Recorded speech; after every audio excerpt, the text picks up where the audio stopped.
Hello learners, I am Dr. Subodh Kesharwani working with Indira Gandhi National Open University in School of Management Studies. The topic which I am going to talk today is hypothesis testing. We have elaborately talked about intervals, we have talked about estimation, and now we are more focusing on the hypothesis testing, which could be a preamble of the testing hypothesis. Hypothesis we have discussed in our preceding sessions in the beginning stage, that what is exactly the hypothesis is. Either it could be the null hypothesis, or the alternate hypothesis, or the hypothesis can be accepted or rejected. So this we have talked in our preceding sessions in a beginning sessions in a more elaborative manner, but here we are more emphasized on testing the hypothesis. So hypothesis starts with the assumption, and if you have right assumptions in the beginning, I think you lands up at a good solution. So if your assumption, if your presumption, if your estimation is wrong, I think you lead to a wrong conclusion. So that is the reason that this hypothesis is quite important, and quite carefully we have to take it. So anyway, we are more focusing on, this is part of our course called MCU3 Research Methodology in Statistical Analysis, and we are here in the fourth block, which much focused on hypothesis testing and testing of the various ways. And in coming session we are more moving towards the advanced way of testing. Either it could be the t-test or the z-test, or the tail different type of tail tests, and the other tests we are going to take. So we start with this. We see that the population is there, then you have sample, then data statistics are going to play an important role. And if you see, the size of the population is very bigger, whereas the sample and inferences are making the sample quite small. So if you get a good sample, you lands up at a right conclusion. So population is this, sample is this. This is another way of interpreting. So hypothesis testing is one of the two common forms of statistical inferences. This slide reviews some of the terms that form the basics of statistical inference as introduced in the prior chapter. Make certain you understand these basics before proceeding. So hypothesis is a statement that can be tested by scientific research. If you want to test a relationship between two or more things, you need to write hypothesis before you start your experiment or data collection. So the parameter, if you compare parameter with statistics is a descriptive measure computed from a sample of data. A parameter is a descriptive measure computed from an entire population of data.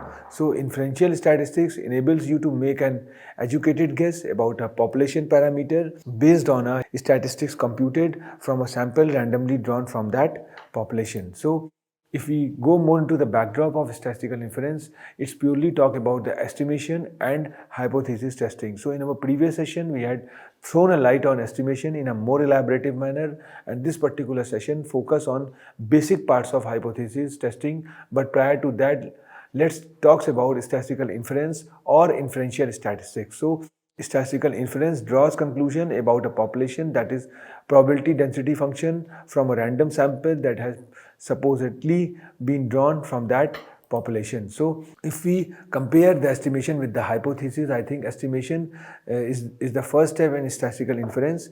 And estimator oblique statistic of the population parameter, which is quoted by Ex, the particular numerical value of the estimator sampling variation, the variation in estimation from sample to sample. Whereas hypothesis testing, if you go and talk, in hypothesis testing, we may have a prior judgment or expectation about what value a particular parameter may assume. So research hypothesis is a clear statement or assumption of a researcher about the possible relationship between two variables or elements in a study. It could be related to a property or characteristics of the population or an event. As stated in the previous discussion, the testing of the hypothesis is an essential step in scientific research, and this presentation emphasizes the process of various hypothesis testing steps. So types of research need hypothesis testing. A hypothesis is tested in studies that are quantitative in nature, that is where the data is in numeric form. Moreover, the purpose of the study must be to verify a claim or assumption of the researcher. Studies that need hypothesis testing can be of two types. So descriptive, if we are going to talk about identifying factors that affect a phenomena, for example, factors affecting customer satisfaction buying online through e-commerce portal from Amazon and Flipkart. And if we talk more about the explanatory, verifying the relationship between variables, for example, the relationship between the flexibility in working timings and employees' productivity in one work from home model, which is usually known as WFH. So not all quantitative studies require hypothesis testing. Studies that are exploratory in nature follow the inductive design and do not require hypothesis testing. Thus, the decision of opting for a hypothesis-based analysis depends on the purpose and research questions of the study. So now what exactly the hypothesis is? We have already covered in our preceding session, in the preamble sessions, that hypothesis is a proposed explanation for a phenomena. For a hypothesis to be a scientific hypothesis, the scientific methods require that one can test it. Scientists generally base scientific hypotheses on previous observations that cannot satisfactorily be explained with the available scientific theories. Null and alternative hypothesis. We have already covered and talked about the null hypothesis and how the alternative hypothesis is going to take a place of null hypothesis if null hypothesis is going to be rejected, or vice versa case it could be. If alternative hypothesis is going to be false, then null hypothesis can be taken. So convert the research questions to null and alternative hypothesis. The null hypothesis claim of no difference in the population. The alternative hypothesis claims that null hypothesis is false. So collect data and seek evidence against null hypothesis, which is quoted by HO as a way of bolstering HA. HA stands for hypothesis alternative. So the first step in the procedures to state the hypothesis null and alternative forms. The null hypothesis, abbreviated as H0, is a statement of no difference. The alternative H sub is a statement of difference seek, and seek evidence against the claim of H0 as a way of bolstering HA. The next slide offers an illustrative examples on setting up the hypothesis. So if you see, this is a null hypothesis, this is an alternate hypothesis. It can be quoted by HO or H1 or HA, which is the both way of interpreting the alternative hypothesis. So there is a difference between the mean, and if we take a null hypothesis, I think it looks like this, where we have plotted the graph and put it in a bar chart manner, that is A, B and C. And if you see the screen, you will find out the three pillars are three bars are there, which are quite similar in nature, quite identical in nature, which are null hypothesis. And if you talk about alternative hypothesis, you will find out the size of the A is when you are going to compare with B and C is bigger. So this is called, there are different tests if you have, and 2 versus more than 2 samples are considered. So what is 95% confidence level? So in hypothesis testing, the 95% confidence interval is called the acceptance region, and the area outside the acceptance region is called the critical region, the region of rejection of the null hypothesis. So I think in our preceding session, we have elaborately talked about confidence interval and about the estimation, and how estimation in confidence interval or confidence level is going to play an important role. And here this hypothesis testing is based on the 95% confidence interval, is called the acceptance region, and the boundaries of the acceptance regions are called critical values. So the null hypothesis is rejected if the value of the parameter under the null hypothesis rejected if the value of the parameter under the null hypothesis either exceeds the upper critical value or is less than the lower critical value of the acceptance region. So type 1 and type 2 errors, which we are going to cover in a forthcoming sessions under the ambit of this testing of hypothesis in a more elaborative manner, but just here we are going to glimpse you about the type 1, type 2 error. And if you talk about the type 1 error, the error of rejecting a hypothesis when it is true, and if you talk about the type 2 error, the error of accepting a false hypothesis. So type 1 error is quoted by alpha and probability rejecting null hypothesis. And the classical approach to deal with type 1 and type 2 problems are to assume a type 1 error is more serious than a type 2 error.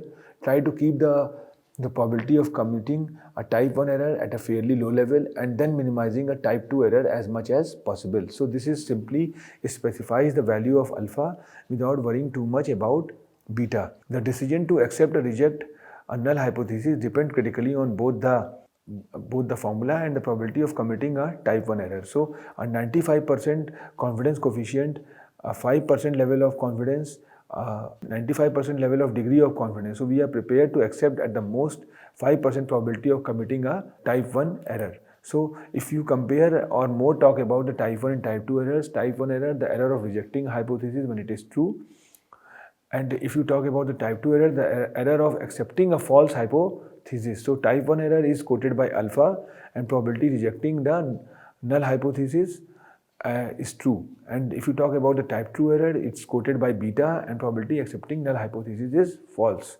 So the classical approach to deal with type 1, type 2 problems are that to assume a type 1 error is more serious than a type 2 error, try to keep the probability of committing a type 1 error at a fairly low level, and then minimize the type 2 error as much as possible. So that is simply specifies the value of alpha without worrying too much about the beta. And the decision to accept or reject a null hypothesis depends critically on both the probability of committing a type 1 error. Now the question is that how we are going to distinguish between hypothesis and null hypothesis, and what are the health benefits of eating an apple in a day if we take one question. So hypothesis is increasing apple consumption in over 60 will result in decreasing frequency of doctor visit, whereas if you talk about the null hypothesis, increasing apple consumption in over 60 will have no effect on the frequency of doctor visit. So this is the way by which we are interpreting both the hypothesis and null hypothesis. And what effect does daily use of social media have on the attention of span under 16 years? So there is a negative correlation between time spent on a social media and attention span in under 16. If you talk about the hypothesis, and there is no relationship between social media use and attention span in under 16. So which airlines have the most delay? Low cost airlines are more likely to have delays than premium airlines. And if you talk about the null hypothesis, low cost and premium airlines are equally likely to have delays. So now other questions are taken in a more different manner. Can flexible work arrangements improve job satisfaction?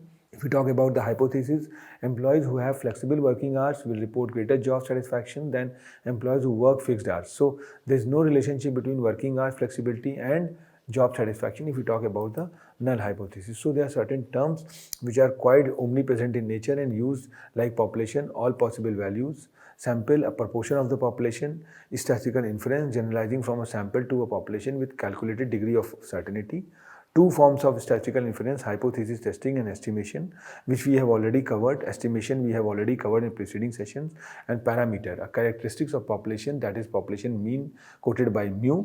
Statistics calculated from data in the sample, that is sample mean and quoted by x bar. So hypothesis testing, if you are going to talk about, the general goal of a hypothesis test is to rule out chance, that is sample error, as plausible explanation for the result from a research study. Hypothesis testing is a technique to help determine whether a specific treatment has an effect on the individuals in a population. So what we are going to do in our coming session, that we are going to do advanced hypothesis testing, and there are certain tests for differences like t-test, ANOVA test, Friedman test, Kruskal-Wallis test, sign test, rank sum test, between distribution. If we talk about the chi-square test for goodness of fit, chi-square for independence, between variables, f-test, and parametric test. So there are certain steps in hypothesis testing.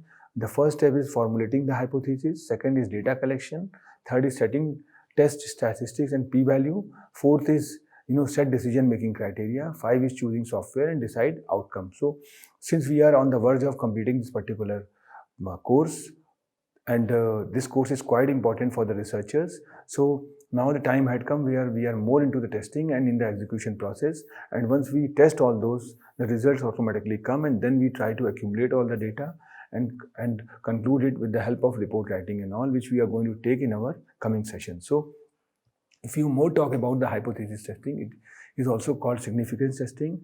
Test a claim about a parameter using evidence, that is data in sample. The technique is introduced by considering a one sample z-test. The procedure is broken into 4 steps. Each element of the procedure must be understood. So hypothesis testing, also called significance testing, use a quasi-deductive procedure to judge claims about parameters. Before testing a statistical hypothesis, it is important to clearly state the nature of the claim to be tested, and we are then going to use the 4-step procedure as outlined in the last bullet to test the claim. So if you talk about the first column, which emphasize more on the test, that is z-test, and if you go into the backdrop of hypothesis test, you will find out 1 sample z-test is there, 2 sample z-test is there, and then 2 proportion z-test is there, which comes under the ambit of z-test. So test statistics is z-statistics. If you talk about the t-test, then hypothesis test could be 1 sample t-test, 2 sample t-test, and pair test.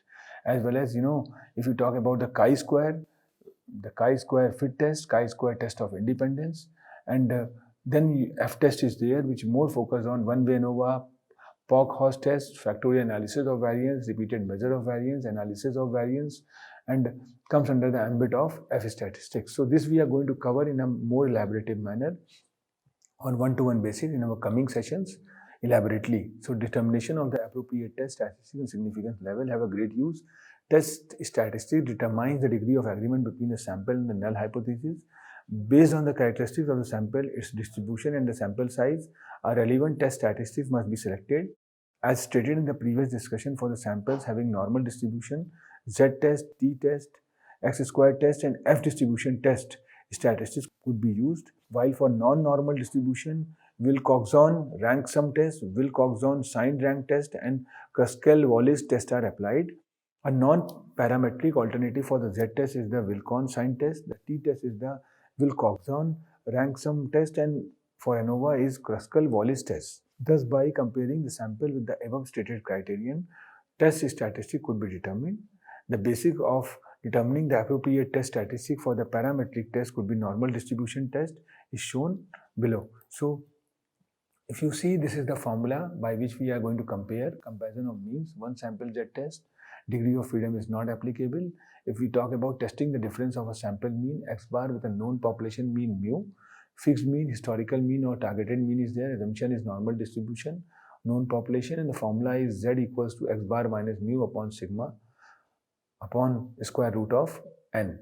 And this is called, the z test. And if you talk about the one sample t test, which we are going to cover elaborately, all these tests in known by n minus 1, testing the difference of one sample mean x bar with a known population mean mu, fixed mean, historical mean or targeted mean, normal distribution, population standard deviation, sigma is unknown and is quoted by t equals to x bar minus mu upon s upon and square root of n. So two sample tests, if you are going to talk about, is n1 plus n2 minus 2. This is called degree of freedom, and testing difference of two sample means when population variance unknown but considered equal. Normal distribution requires standard pool deviation calculation is known as assumptions, and the formula is t is equal to x bar 1 minus x bar 2. Then we have sp square root of 1 upon n1 plus 1 upon n2. When we talk about the paired test, it is known by n-1, testing two sample means when their respective population standard deviations are unknown but considered equal. Data recorded in pairs and each pair has difference d. So normal distribution, two dependent sample, always two-tailed test are part of the assumption, and formula is t is equal to d bar square root of n divided by sd. So these are the ways by which we can talk about all these tests, either one sample z test, one sample t test, two sample t test or paired t test. Then one way ANOVA is there, which is quoted by n1 minus 1 and n2 minus 1, and the application is testing the difference of three or more population means, normal distribution, and represent sample variance, and formula is f equals to square of s1 divided by square of s2. So z test, if you are going to talk about, if we talk test used for comparing the means of the sample with the population, as per the central limit theorem, sample size is greater than or equals to 30. Z test, while for sample size less than 30, t test is applied. So null hypothesis, if you talk about the sample null hypothesis, there is no significant impact of organizing factors on employee productivity. And if you talk about the t test used for comparing the means of two groups when groups are independent of each other, independent t test, else when groups are dependent paired t test. So sample is null hypothesis and there is no significant difference in the score of boys and girls. If you take a example, so then we have x-squared test, which is also known as chi test used for comparing distribution of categorical variables. Sample is null hypothesis. There is no link between the education and the level of satisfaction in life. This is an example. And if you talk about the F test, ANOVA, test the linkages between the response and independent variable. One way ANOVA when there is one grouping variables, while two-way ANOVA when two grouping variables are there. So sample is null hypothesis and there is no significant difference in the IQ level of each country. This is an example. So hypothesis testing evaluate results. The hypothesis test is used to evaluate the results from a research study in which a sample is selected from the population. The treatment is administered to the sample. After treatment, the individual in the sample are measured. So known population before treatment is sigma is equals to 20, mu is equal to 80. This is the treatment. Unknown population after the treatment is sigma equals 20 and mu is equal to question mark. So hypothesis testing, if the individuals in the sample are noticeably different from the individuals in the original population, we have evidence that the treatment has an effect. However, it is also possible that the difference between the sample and the population is simple sampling error. So known original population is mu is equal to 80, this is called sample, and after treatment, unknown treatment population is equal to question mark, and treated sample is this. So this is the way by which the movement is going on. And hypothesis testing have got a great purpose. The purpose of hypothesis test is to decide between two explanations. The difference between the sample and the population can be explained by sampling errors. The difference between the sample and the population is too large to be explained by sampling error. There does appear to be a treatment effect. So the distribution of sample mean, if the null hypothesis is true, all the possible outcomes are there. Extreme low probability value if null hypothesis is true, and extreme low probability values if null hypothesis is true. So this is which is there. Sample means close to null hypothesis, high probability value if null hypothesis is true. So mu from null hypothesis. So the null hypothesis, the alpha level, the critical region test statistics, and there are certain steps which are going to taken care. And if we talk about the hypothesis that select alpha level, the null hypothesis always states that treatment has no effect. So according to the null hypothesis, the population mean after treatment is the same it was before treatment. The alpha level establishes a criteria or cutoff for making a decision about the null hypothesis. The alpha level also determines the risk of the type 1 error. So this is the way by which we are going to interpret this particular image, what we have talked about. And if we talk about the step 2, locate the critical region. The critical region consists of outcomes that are very likely to occur if the null hypothesis is true. That is, the critical region is defined by sample means that are almost impossible to obtain if the treatment has no effect. The phrases almost impossible means that these samples have a probability that is less than the alpha level, and it is quoted by this particular image where you will find out middle 95% high probability value if null hypothesis is true, and critical region is extreme 5%. So compute the test statistics. If we are going to talk about the test statistics in the chapter A, Z score forms a ratio comparing the obtained difference between the sample mean and the hypothesis population means versus the amount of difference we would expect without any treatment affect the standard error. And step 4, if you are going to talk about a large value for the test statistics shows that obtained mean difference is more than would be expected if there is no treatment effect. So if it is large enough to be in the critical region, we conclude that the difference is significant or that the treatment has a significant effect. So in this case, we reject the null hypothesis. If the mean difference is relatively small, then the test statistic will have a low value. In this case, we conclude that the evidence from the sample is not sufficient and decision is failed to reject the null hypothesis. And this can be quoted by this particular image which is coming on our screen, and that we have taken the mu as 18, normal is sigma equals to 4, and the value of n is 16, population without alcohol, and then when we have converted into, and the mu is coming, sigma is 4 and n is equal to 16 and capital M is 15. So anyway, if we evaluate hypothesis through parametric and non-parametric test, both parametric and non-parametric tests can be used to evaluate hypothesis, and choice of which procedures to use depends on the type of variable analyzed and its characteristics. So in general, the parametric tests are applied to quantitative data, such as comparing time to place as peripheral nerve block. On the other hand, the non-parametric test can be applied to quantitative, ranked or qualitative data, such as comparing physical status and gender in 6×2 chi-square. So we are going to talk more about the chi-square test in our coming sessions, and there we are going to see how this hypothesis is going to impact when we are applied certain tests. So investigators often assume that parametric tests are better ones if a quantitative variable has the bell shape of the normal curve, and the groups being compared having similar variability. Parametric tests are needed more powerful in detecting group difference than their non-parametric counterparts. So there are certain comparison between the parametric and non-parametric tests. Parametric tests are those that make assumptions about the parameters of the population distribution from which the sample is drawn, and this is often the assumption that the population data are normally distributed. Whereas when you talk about the non-parametric test, are distribution free and as such can be used for non-normal variables. So if we compare with the help of comparative view, where parametric tests at one column and non-parametric equivalents are there, And the example is pair t-test, whereas non-parametric equivalent test is Wilcoxon rank sum test, and purpose of the test is to examine a set of differences. And if we talk about the parametric test, unpaired t-test for independent samples, and when we are going to compare with the non-parametric equivalent, that Mann-Whitney U-test, and the purpose is quite clear, that compares two independent samples. So now the question is that what is the reason for selecting non-parametric tests? So parametric tests such as the paired sample t-test are accurate and more useful if test assumptions are met. The tests make assumptions about the parameters of the population from which the sample is drawn. The paired sample t-test, for example, assumes require a sample distribution that is normal. If the sample distribution is not normal, the test may lead to bias and incorrect conclusion. And there are certain options which are there. Some options of the statisticians face the issue are correct the data or use some of other tests. And non-parametric tests are good option because they make fewer assumptions than other tests. These tests are considered distribution free because they are usually free of assumptions about the distribution of the data, such as normality assumption assumed to follow the normal distribution. So non-parametric test provides other benefit.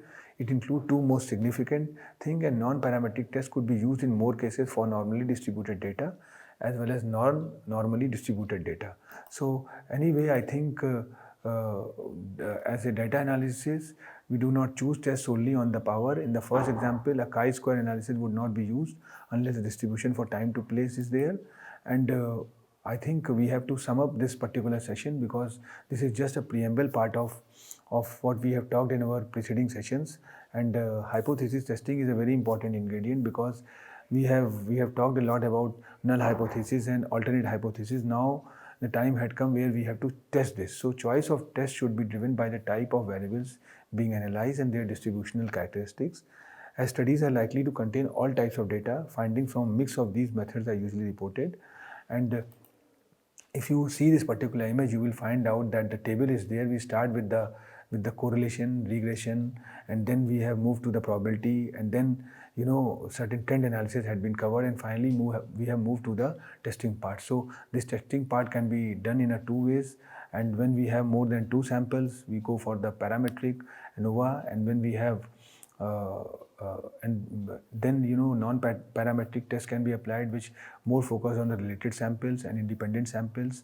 And there are certain the tests samples which are there. So we will talk more about all these tests in our coming sessions. Either it could be the T test, two-tailed test, or Z test, or F test. So this can give us the glimpse about how we can test the data and come to the conclusion. So we are on the verge of completing this particular block, and afterwards we can move into the report writing and formulation of or recapitulating the whole work what we had done in our preceding session. That is more important. So as a researcher, it's an important work for the researchers to find out that how much test they have applied and then finding out the conclusion. So by that way, I am winding up my session. In our coming sessions, we can forecast or emphasize more on the testing part and apply the certain test by that. Thank you very much.